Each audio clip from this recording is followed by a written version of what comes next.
Why does the universe exist in a way that allows you to ask that question? That's it, isn't it? It's maybe the most fundamental question we can even think of. It really is.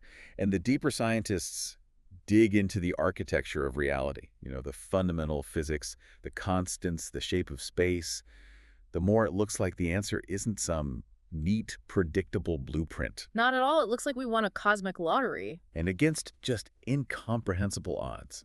Welcome back to the Deep Dive. Today, our mission is to really confront some of the most shocking revelations coming from the cutting edge of science. Right. We're exploring how the very success of our best theories is forcing us into, well, some really uncomfortable philosophical territory. Yeah. We're talking about concepts that might be completely outside of what we can even verify with science. Things like parallel universes. Exactly. And even the idea that our reality could just spontaneously disintegrate. It's heavy stuff. We're diving into a whole collection of sources today that really synthesize what's happening in cosmology and quantum theory.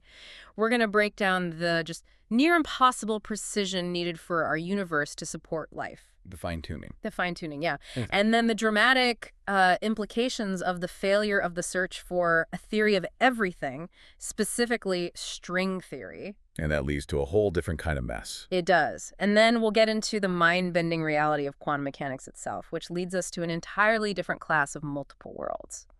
Our goal here is to really pull back the curtain on science's biggest remaining mysteries. And some of the most provocative and honestly sometimes frightening answers being talked about today. For sure. So we're going to structure this journey logically. We'll start with the cold, hard, observable facts. Why the numbers that run our universe seem so perfectly tuned for us to exist. Why the constants matter. Exactly. From there, we'll move right into the big attempt to explain all that. The grand unifying theory. We'll talk about its spectacular failure and the conceptual puzzle it left behind. You're talking about the 10 to the 500 possible realities. That's the one. And then we'll wrestle with the philosophical answers scientists have come up with, like the anthropic principle, which is very contentious. Oh, incredibly contentious. And we'll finish up with the deepest existential questions. The threat of vacuum decay and the quantum reality of the Everett multiverse. So let's jump in and try to unpack this almost miraculous state of affairs. Let's do it. Okay, so let's start with the numbers, because that's where the story gets really compelling. Our universe didn't just pop into existence as blank slate. No, it came pre-configured. It had a specific set of fixed numerical constants baked in from the very beginning. And these are the fundamental rules, Yeah. right? The strength of gravity, the speed of light, how an electron behaves. All of it. And the overwhelming scientific consensus is that if these numbers were different, Even slightly different. exactly, even by a tiny fraction, the entire cosmic structure we see, including us, simply couldn't exist. This is that idea of fine-tuning. And it seems like it's the strongest piece of evidence we have that either, there's something profoundly special about our universe, Or that we're just one success story among countless failures.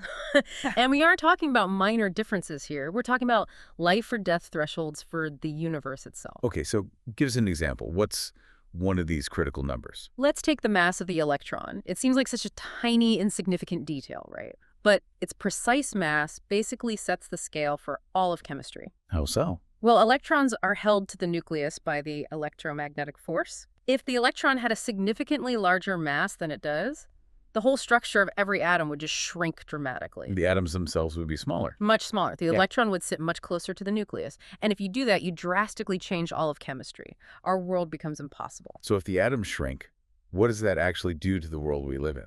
If the electrons are pulled in closer, the electron orbitals, the shapes that define how atoms bond together, they'd be severely altered. So no more complex molecules. The very possibility of large, complex, three-dimensional molecules, which is the entire basis of chemistry and biology, it just vanishes. You fundamentally lose the potential for any kind of complex structure. So the periodic table would look totally different. Radically different. You'd probably only have a handful of stable elements, and they'd be completely incapable of forming anything like life. That exquisite tuning of the electron's mass is what allows for the rich, complex chemistry we need for carbon-based life. That's just one force, the electromagnetic one. Yeah. But the forces inside the nucleus are just as precarious, right? I'm thinking about the proton and the neutron. Oh, they are exquisitely balanced. So you have the proton, which is positively charged, and the neutron, which is neutral.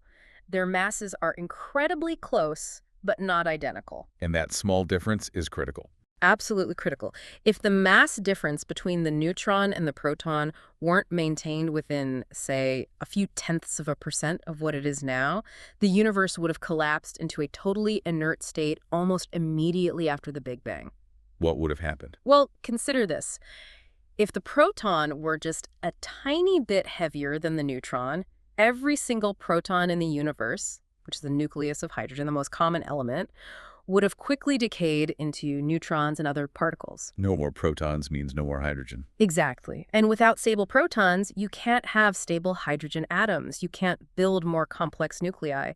The universe just becomes a cold, dark, inert soup of neutrons. So stable matter as we know it just wouldn't even form. It wouldn't assemble. That tiny, tiny difference in mass, which seems so negligible, is the only reason hydrogen exists, and therefore, it's the only reason stars exist, and eventually, the only reason we exist. And this brings us to one of the most incredible examples of fine-tuning, the one that cosmologists always bring up. You're talking about carbon. The precision needed to produce carbon, which is, absolutely essential for life as we know it. Yes, this gets us into what's known as the Hoyle resonance, and it's a truly astonishing piece of, you could call it cosmic coincidence. So how does it work? How is carbon made? It's made in the cores of dying stars. For carbon to be manufactured, you need 3 helium nuclei to collide almost simultaneously to form a single carbon nucleus. That sounds statistically unlikely. It's incredibly improbable. It would almost never happen unless the carbon nucleus has a very specific, perfectly matched energy level of resonance that drastically increases the rate of that reaction. It's like a doorway that has to be opened at exactly the right height. That's a perfect analogy. The astronomer Fred Hoyle, who, funnily enough, was a skeptic of the Big Bang, he calculated that for enough carbon to exist for life, this energy resonance had to be precisely where it is. How precise? Within about a 4% tolerance. If the strong nuclear force or the electromagnetic force constant were just slightly different, that resonance level would be missed, and virtually no carbon would be produced in the universe. What did Hoyle himself think of that? He later said that looking at the numbers, it felt like a super intellect must have monkeyed with the physics, that it was a setup. It's like the universe is a precision instrument built to manufacture the ingredients for life. It just seems like this bizarre confluence of perfect accidents that allows for heavy elements to even exist, and that has to tie into the lifespan of the cosmos itself, right? Yeah. How long stars burn. It's directly tied to it, and this hinges on the gravitational constant. Gravity is by far the weakest of the 4 fundamental forces, but it dictates the entire tempo of the universe. So if gravity were stronger, If the gravitational constant were just a little bit larger, the gas in the early universe would have collapsed way too quickly. Stars would be immense, they'd burn at ferocious temperatures, and they'd exhaust all their nuclear fuel in just a few million years. not nearly enough time. Not nearly enough time to forge and then disperse those heavy elements like carbon and oxygen through supernova explosions. The stars would just burn out and collapse too fast. It's funny, our sun seems like this relentless, powerful furnace, but you're saying it's actually running on a very slow, long-term timeline because of this precision. It's a wonderful paradox, isn't it? When you look at the sun, it feels incredibly powerful. But the source materials point out that if you actually measure the energy output per kilogram, the sun is surprisingly tame. Tame how? A kilogram of the sun actually releases less energy than a kilogram of decaying leaves. You're kidding. I'm not. Its power comes from its immense mass, not its intensity. And that's because the nuclear fusion process that powers it is governed by these highly specialized, low-probability quantum tunneling effects. It's a slow-burning candle. And if the constants were different? If the constants were different, those gentle quantum effects wouldn't control the reaction. The star would burn with catastrophic, devastating intensity. The billions of years we need for planets to form, for geology to stabilize, for biological evolution to happen, that time just wouldn't be available. So the implication here is that the creation of the very stuff we're made of, the oxygen, the nitrogen, the carbonyl, required this staggering, multi-layered cosmic fluke. Exactly. It's all dictated by these constants that had to be right on the decimal point. Our stable matter, the complexity of our chemistry, the time we needed to evolve, it all depends on these numbers. The universe is a delicate machine, and it seems perfectly tuned for complexity. Which leads us to the grand question, why? Why these specific settings? And that's what drove the whole search for the theory of everything. Exactly. That initial precision was the great motivator. I mean, if the universe's constants are so perfect, there must be one single grand equation that proves they have to be those values. That was the dream. That was the fundamental premise behind the search for a unifying theory of everything. And for decades, the greatest hope, the most mathematically promising candidate, was string theory. String theory came out of this deep dissatisfaction with the fact that our two best theories of reality don't talk to each other. Right. General relativity and quantum mechanics. They're incompatible. String theory offered this beautiful, unifying vision where fundamental particles aren't little dots, but tiny, one-dimensional vibrating strings. And in that framework, gravity just naturally emerges alongside the other forces. It's a consistent framework, yes, a beautiful vision. But that beauty came with a pretty steep price. A very steep price. The need for more dimensions. A lot more. How many are we talking about? Well, initially, back in the 70s, the first versions required 26 dimensions, which was, yeah, A bit much. a bit much. That was quickly seen as unphysical. Then they shifted to superstring theory, which brought matter particles into the picture, and that stabilized the math. But it still required a 10-dimensional space-time. So the four we know: no length, width, height, and time, plus 6 extra spatial dimensions. Exactly. And since we, clearly don't see 6 extra dimensions when we walk down the street, the theory had to hide them somehow. They had to be compactified. That's the term. They had to be curled up into these incredibly small, tight little shapes at every single point in our reality. Smaller than an atom. Far smaller than anything we can probe, even with our most powerful particle accelerators.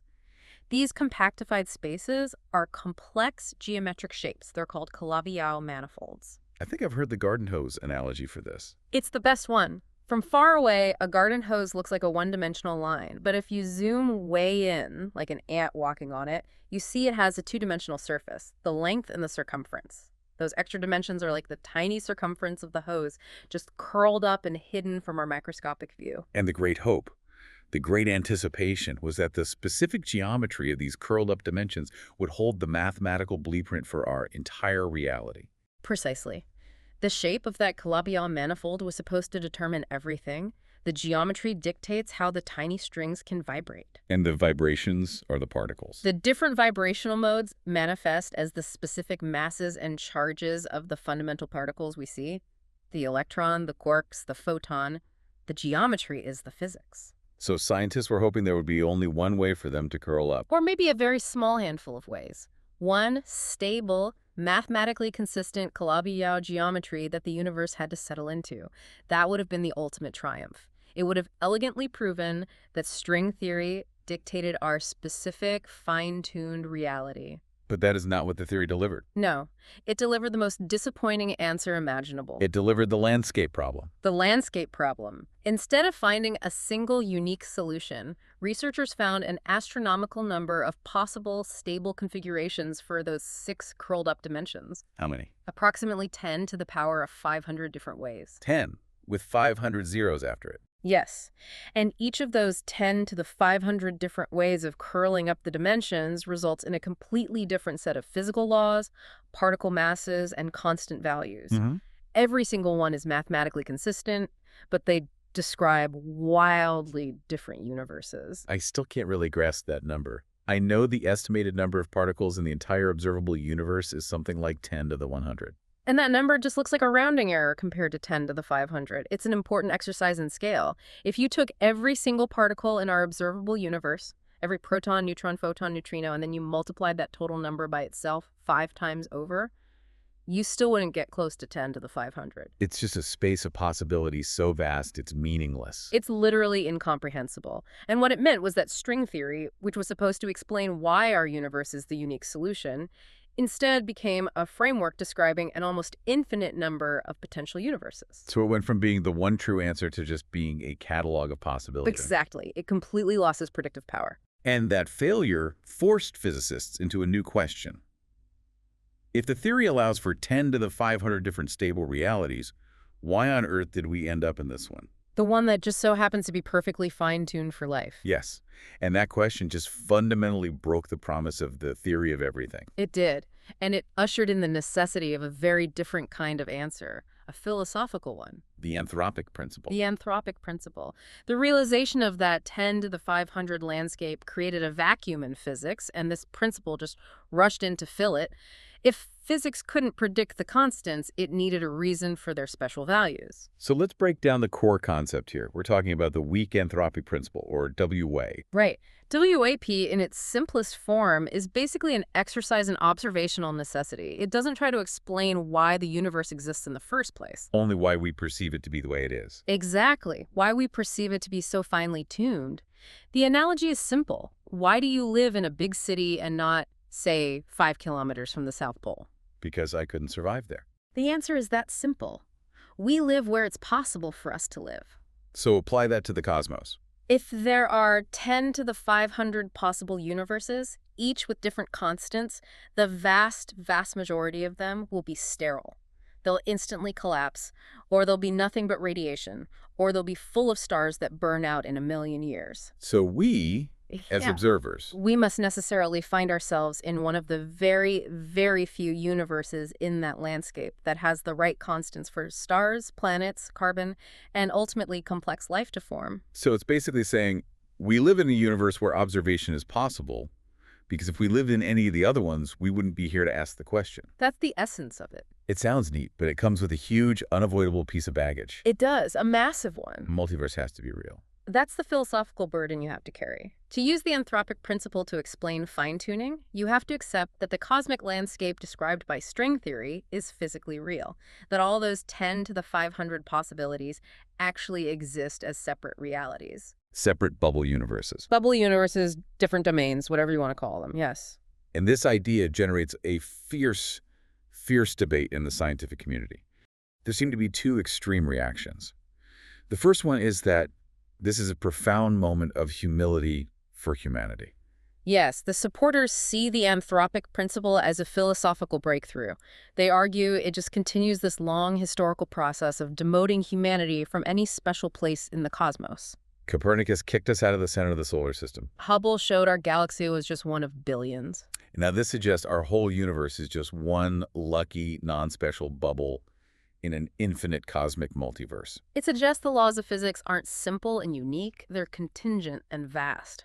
Our laws are just one set out of 10 to the 500. So we move from a universe that seems tailor-made for us to just a selection effect. We're in the only zip code we could possibly survive in. That's modesty on a cosmic scale. It is. But then there's the second reaction, which is often much more vocal, especially among theoretical physicists. And they see it as a cop-out. They see it as a consolation for the poor, a scientific defeat. The argument basically boils down to this. We started out trying to prove, with pure math, that gravity must have strength X. We failed. We fail. So instead we turn around and say, well, gravity has strength X because if it didn't, we wouldn't be here to complain about it. So the critics see it as turning a mathematical failure into a philosophical statement about selection bias. It's an excuse for string theory's inability to give us that one elegant equation. That's the core of the frustration. And it gets even sharper when you talk about the strong anthropic principle, or SAP. Which is a bit different. It's much stronger. SAP suggests that the universe must, for some reason, eventually bring forth observers and consciousness. It implies some kind of design or intentionality. That sounds like teleology. Like Yeah. the universe has a purpose. Which is fundamentally non-scientific. And critics despise that idea even more. So the weak version just accepts possibility, while the strong version seems to demand purpose. But for either one, the biggest criticism is about falsifiability, isn't it? That is the crucial line in the sand. How can you ever prove it wrong? You can't. For a theory to be scientific, it has to be testable. There has to be some hypothetical experiment or observation that could prove it's wrong. But if the multiverse exists, and we're using WAP to explain our constants, how do you falsify that? If we find a constant that seems perfectly tuned, the principle just says, well, of course it is. The universe is where it wasn't tuned, just don't have anyone in them to notice. We can't see those other universes, so we can never falsify the claim that they exist. Well, it stops the conversation. It stops the conversation. It's a retreat from scientific rigor. It's a neat philosophical answer, but it doesn't fuel any new testable hypotheses. Yeah. So that's the big debate. Is it a necessary acknowledgement of cosmic scale, or is it just an elegant excuse for our own mathematical failures? It's a real bind. I mean, the existence of this 10 to the 500 landscape is the result of rigorous mathematical work in string theory, which is science. But the proposed solution for dealing with the fallout of that result is arguably non-scientific, because you can't prove it. This really forces us to ask what the limits of science even are. Exactly. What is knowable? So we have this massive landscape of potential realities that came from a physics theory, and we seem to need this multiverse to make sense of our own fine-tuned constants through the anthropic principle. Right. But then we hit this brick wall. If these other universes exist beyond our cosmic horizon, can science, as we define it, even study them? The definition of science is everything here. Science is built on empiricism. It's the study of what is reproducible and verifiable.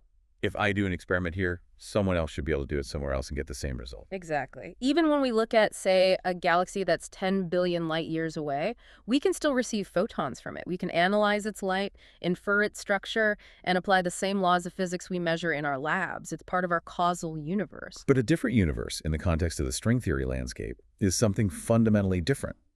It's not just far away. It's not. Another bubble universe is, by definition, outside of our causal connection. There's no way to travel there, no way for a signal to reach us, so there is no way to experimentally confirm anything about it. We can't check if the gravitational constant is 10 times stronger over there. We have no way of measuring that difference at all, which is a problem. And that sounds like it gets dangerously close to just allowing any arbitrary assumption into physics. That's what the scientific method was designed to prevent. It's the main philosophical danger of the whole multiverse concept.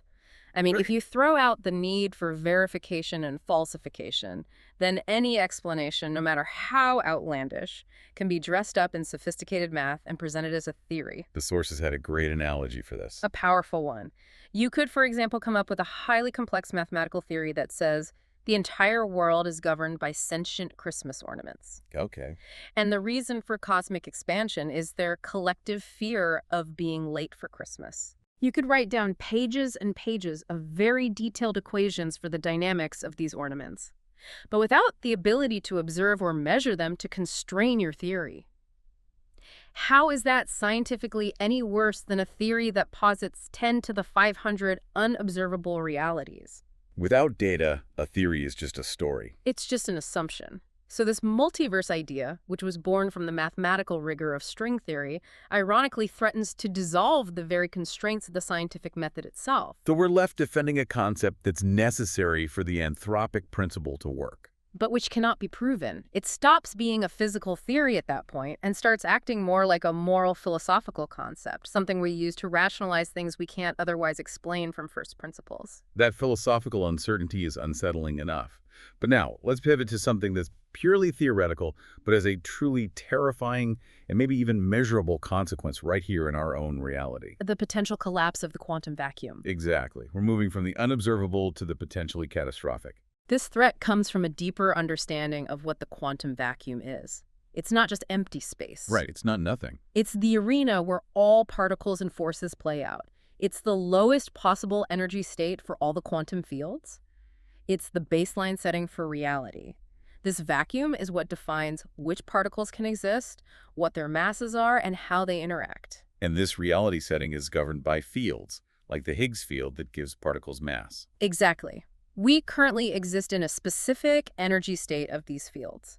The terrifying hypothesis, the false vacuum idea, suggests that our current state might not be the true, absolute, rock-bottom, lowest energy state possible. It's like we're a ball resting on a little dip on a hillside, but there's a much deeper valley, the true vacuum far below us. That's the perfect analogy. We might be sitting in what's called a metastable state. It's a temporary but very long-lasting false vacuum. Our physics, our whole particle zoo, is stable here. But if the universe were to somehow transition to the true vacuum, The rules would change. instantly, the energies of the quantum fields would suddenly drop. And the models that predict this could happen often grow out of these high-dimensional physics ideas, like string theory. They do. These high-level theories allow for the possibility that a bubble of true vacuum domain with different physics and a lower energy state could spontaneously form. It could happen through quantum tunneling, maybe at some distant high-energy point in the cosmos. And once it forms, Once it forms, the energy difference between our false vacuum and that true vacuum would drive the expansion of this bubble. It would expand outwards in all directions at the speed of light. Okay, so describe the consequence. What happens when the wall of this bubble gets to Earth? It would be an instant, non-negotiable reality rewrite. A rewrite. The vacuum defines the fundamental properties of matter. So when that bubble wall passes through us, the energy of the quantum field changes, and this changes the masses and interactions of all particles. The structure of our atoms, which relies on that delicate balance we talked about earlier, would be instantly obliterated. So not just us, but the atoms themselves. Yeah, everything. Your electrons and quarks would disintegrate and then reform, if they reform at all, into a new set of fundamental particles governed by the physics of the new true vacuum. Our bonds, our chemistry, our entire reality would just fundamentally cease to exist in the fraction of a second it takes for that wall to pass through you. Yeah. You wouldn't even know what happened. It's not an explosion, it's a recompilation of reality. That's a great way to put it. And the sources draw a direct line from this back to that multiverse idea. They talk about the terror of trying to travel to one of those other 10 to the 500 universes. What's the connection? Well, if you could somehow instantly transport yourself to a different bubble in the string theory landscape, a universe with different constants, the local vacuum structure there would be different from your own. So my particles wouldn't be compatible. Your constituent particles, having suddenly entered a different quantum reality, would be immediately unstable in that foreign vacuum. They disintegrate. Your entire existence as an organized collection of matter would vanish the moment you cross that boundary. Vacuum decay, here in our universe, is just the spontaneous arrival of one of those different vacuum states to us. Given the absolute existential nature of this threat, have scientists tried to calculate how likely this is? They've attempted to, but the calculation is just riddled with uncertainty. The probability of this happening is extremely sensitive to the specific parameters of the quantum fields. And since the models that even suggest this, like string theory, haven't been confirmed to describe our reality, Any number you get is basically a guess. it's a guess. Some practitioners have called it an absolutely idiotic occupation to even try to calculate it. It just lacks the necessary grounding in experimental data. But the very fact that we're still here, 14 billion years after the Big Bang, that has to be a pretty strong counterargument. That is the best empirical data point we have. Our universe has held together for 14 billion years without decaying, which strongly suggests the mean time to decay is extraordinarily long, maybe longer than the age of the universe itself. But the theoretical possibility is still there. It remains. And the sources note its value as a sort of psychological tool, light anxiety, they call it. It focuses attention on fundamental physics and forces theorists to really think about the stability of our current state. It's an uncomfortable reminder that the bedrock of reality is not guaranteed. Okay, we spent a lot of time on the multiverse that comes from cosmology and string theory, that giant 10 to the 500 landscape. Let's pivot now to a completely different type of multiplicity. The quantum multiverse. Right. The one that comes not from the math of gravity, but from the foundational rules of quantum mechanics itself. Hugh Everett's many worlds interpretation. This is often called the other multiverse, and in some ways it's even more challenging to grapple with, because it involves the micro-reality that we use to build all of our modern technology, yet we still fundamentally misunderstand how it works. And the problem starts with the quantum measurement problem. It does. It all centers on this concept of superposition, the idea that a particle, like an electron, can exist in a state of all possibilities at the same time. So before you look at it, it's both spinning up and spinning down. Precisely. It exists as a superposition of spin up and spin down. And the evolution of this system is governed by the single, smooth, deterministic law of the quantum world, Schrödinger's equation.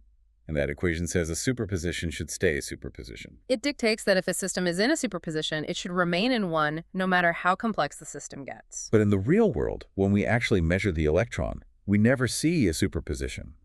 We see one definite outcome. It's either spin up or it's spin down. This is the profound tension. The mathematical law Schrödinger's equation says all the possibilities should continue to evolve. But physical reality is that the act of observation causes the system to suddenly collapse to just one of those outcomes. And the other possibility, the spin down, it just seems to vanish from reality entirely. Poof, gone. So we're forced to assume that when we observe something, the most fundamental law of the universe is somehow temporarily suspended or broken. That seems like a massive flaw in our understanding of physics. It is the flaw that has plagued quantum mechanics since it was created nearly a century ago. And Hugh Everett's solution, which he proposed back in the 1950s, was radical because it was so conservative. What do you mean by that? The many worlds interpretation, or MWI, asserts that the fundamental law Schrödinger's equation is never broken, and the collapse is just an illusion. Okay, so if the law is never broken, and the math says all possibilities have to continue, MWI solves this by saying reality itself has to branch. That's the elegant, if terrifying, conclusion.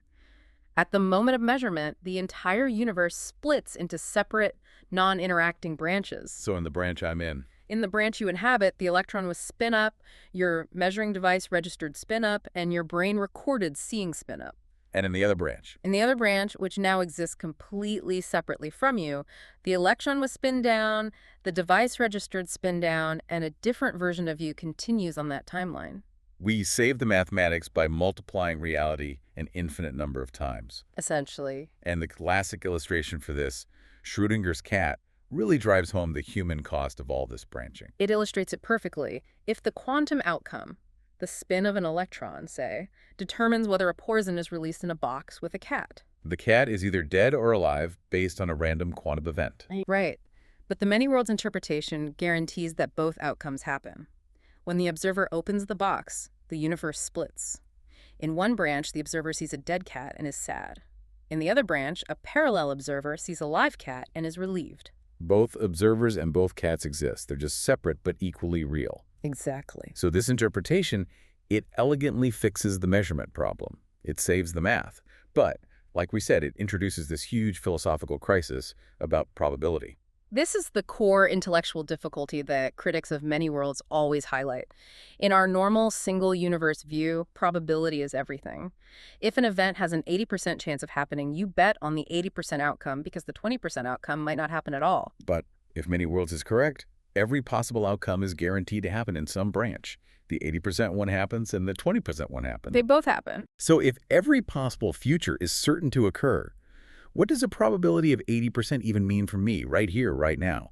Why should I feel more strongly about the more probable outcome if the less probable one is also certain to be realized by another version of me? It fundamentally forces a complete reevaluation of what probability even is. Theorists have to argue that probability isn't the chance of an event happening, since they all happen, but rather the weight or measure of the resulting branch. So the 80% branch is somehow more real. More substantial or something like that. But critics argue this is just a semantic fix. It doesn't have any real empirical weight to it. And it creates this deep psychological crisis of agency and identity.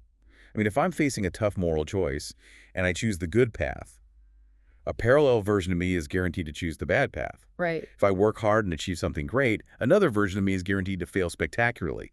Does the whole concept of self or moral consequence even hold any meaning if my identity is splintered across infinite timelines? That's the existential weight that many worlds forces on you. It suggests that your identity isn't a single thing, but a vast, continuously branching tree. And that question of agency, why try to make the best decision if the math guarantees the worst decisions, are also made by an equally valid continuation of you. That remains the most fiercely debated aspect of the quantum multiverse. It saves the math, but at the cost of profound philosophical simplicity. We started with the precision of our constants, which led us to the vast 10 to the 500 multiverse of string theory. Then we explored the quantum weirdness that leads to this branching Everett multiverse. So we're left asking, why do we have these two separate mind-bending explanations?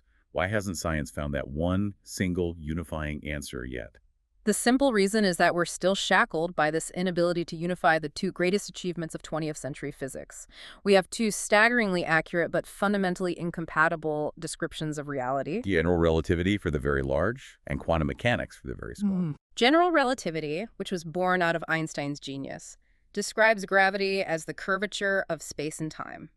It describes the evolution of the whole cosmos, black holes, the large-scale structure of everything with incredible precision. And quantum mechanics describes the particle level. It describes the world of electrons, quarks, and photons. And it is equally successful. It underpins virtually all of modern technology, from your computer to nuclear energy. But the second you try to combine them, the math just, it explodes. The incompatibility is stark. When you try to apply the rules of quantum mechanics to the extreme conditions described by general relativity, like inside a black hole or at the very first instant of the Big Bang, the math just breaks. The equations spit out infinities, which is just a way of saying we have no idea what's going on. The theories just cannot coexist in those extreme realms. And after nearly 100 years of trying, string theory, which was the most ambitious attempt to bridge that gap, failed to give us a unique, testable solution for our universe. So where does that leave the search for the theory of everything now? It leaves the field highly fractured, to be honest. The failure of string theory to predict our constants has led to a diversification.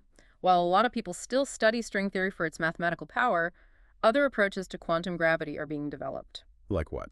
Well, a leading alternative is called loop quantum gravity. And unlike string theory, it doesn't need extra dimensions. LQG focuses on quantizing space-time itself. It suggests that space and time are made of discrete, tiny, irreducible loops or grains. So space isn't smooth and continuous, it's pixelated. It's a good way to think of it. It's a completely different foundational approach to solving the same singularity problem. And the fact that we have these competing, non-unified theories shows just how incomplete our picture still is. So we're still decades at least away from that elegant single equation, which raises a deeper philosophical question for me. Is the theory of everything just incredibly complex, or does it maybe not exist at all? This is the ultimate philosophical hurdle. One possibility is that we're just dealing with layers of infinite complexity. We thought the universe was simple with Newton, then it got more complex with Einstein, and now we're facing this almost fractal level of complexity with quantum gravity. Maybe the theory of everything is just so intricate that the human brain, which evolved to, find fruit on the savannah, is just not equipped to grasp it. It's the idea of an endless, unpeelable onion of physics. Exactly. The other possibility, though, is that our whole search for a single, simple, elegant equation is just a human bias.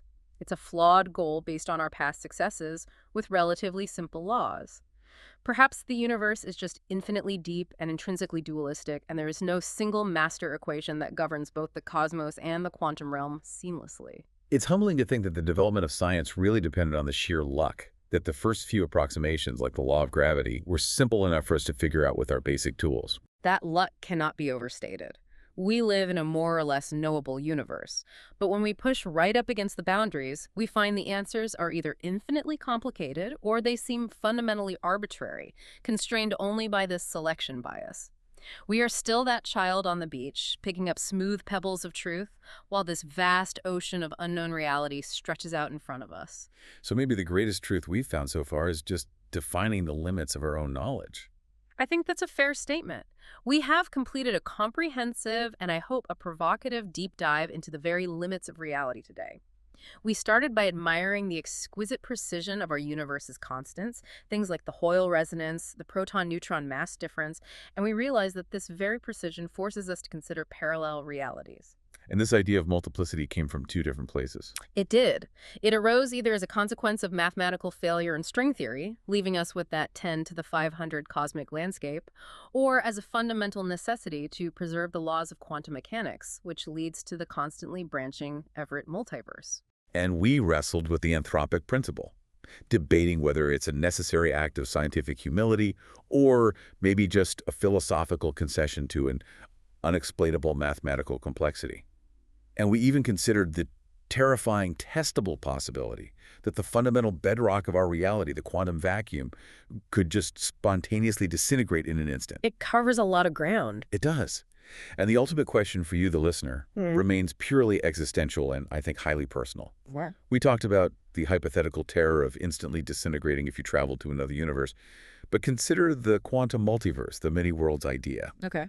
If you knew that every significant choice you make, the good ones, the bad ones, the brave, the cowardly, splits reality into infinite timelines where all possible outcomes are realized by a version of you, would you still feel genuine accountability for your actions? That's a deep question. Does the struggle to be the best version of yourself mean anything if 10 to the 500 other versions of you living out every single permutation of your life are guaranteed to exist? And that's the point where physics becomes philosophy, and philosophy dictates how we live.